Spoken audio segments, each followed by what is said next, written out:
Magician card. Who are already the masters of these cards? He's bringing the heaven to earth. They literally mastered these apparatus. They know what to say, how to say, and whom to say. He's playing literally with planets. There are two types of magicians here. One is good magicians, and the second type is bad magicians. They know how to run their energy, they know how to run their emotions, and they know how to run their thoughts. All these juggling is happening effortlessly, and it defines either you are a good magician or you are a bad magician on the slippery side. Hello, beautiful souls. Today we are talking about magician card and all the codes which are being encrypted into this card. Beautiful, wonderful card. Here in this reality, many of us, when we are getting stuck into the card, the Fool, we are really fascinated by everyone who are already the masters of these cards.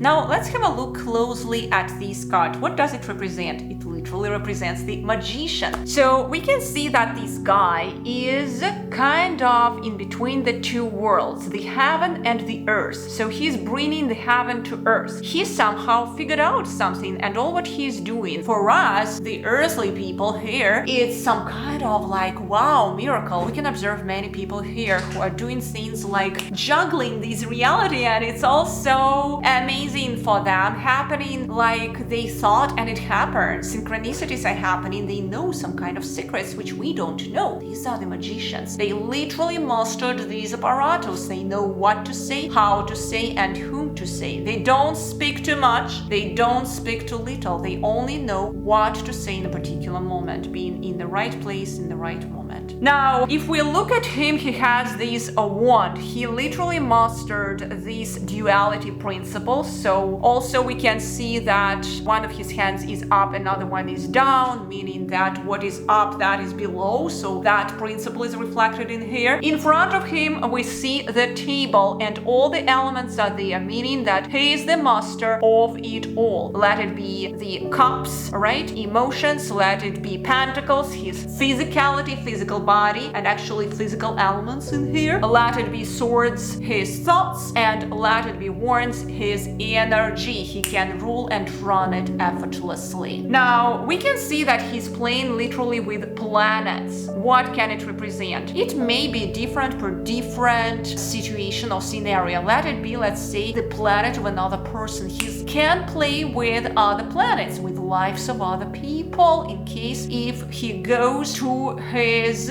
interests level. So I just wanted to mention that there are two types of magicians here. One is so-called good magicians, acting for the benefit of it all. And the second type is bad magicians. Bad magicians, literally evil, as we call it here. Yes, they have some knowledge, but they act in their own interests, and they can justify it for them in any possible way. But in the end of the game is their interests. They still exist. That's why they get stuck in this card. Yes, they have knowledge. They know how to rule their physicality. They know how to run their energy. They know how to run their emotions, and they know how to run their thoughts. They are very powerful in that. But because they got stuck into their sukha, so sukha in Sanskrit is pleasures. It's their own interests. So whenever you go into your own interests level and you start misusing these powers, which are God-given, universe-given powers to you, you stop being like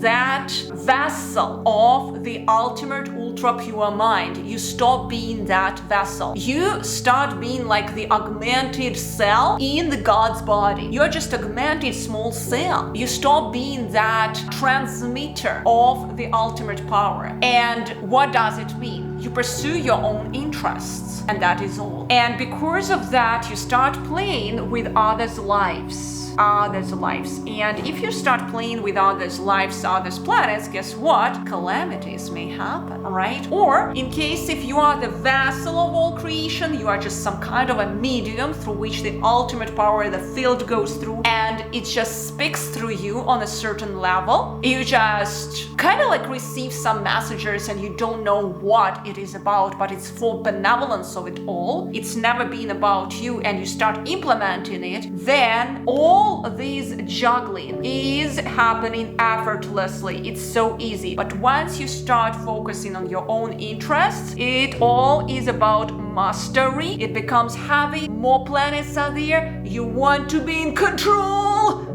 And it is already heavy. It is already heavy. So it's all about the intention. The intention matters here, and it defines where you are on which side. Either you are a good magician or you are a bad magician on the slippery side, right? So even in the magicians, there are two dualities here. Now, what else can we see? We see enormous stability. So that magician is in a very stable power and force. He literally made it happen for him. He is stabilized, right? He's in the center of all creation. He's creating his world. He has that table in front of him where he creates his dishes, his soup.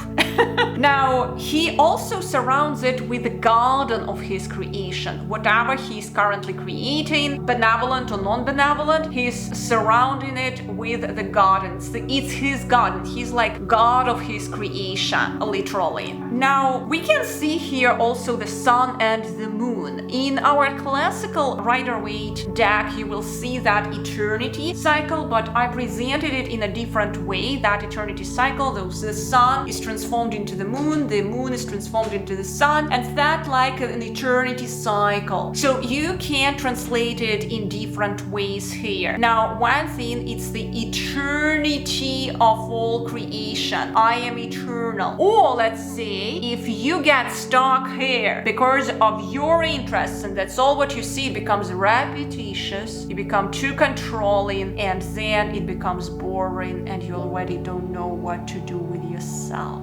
Alright, so there are multiple interpretations of this card, and here you can see also this eye of all creation. They definitely see a bit more than this guy, right? This guy sees much less. This guy has more clarity, and he is the master of, as I mentioned, his willpower, his physicality, his speech, his energy, right? And his thoughts. So thoughts are connected to the speech. Alrighty, so I hope the description of this card serves you well, and it will help you in your further readings.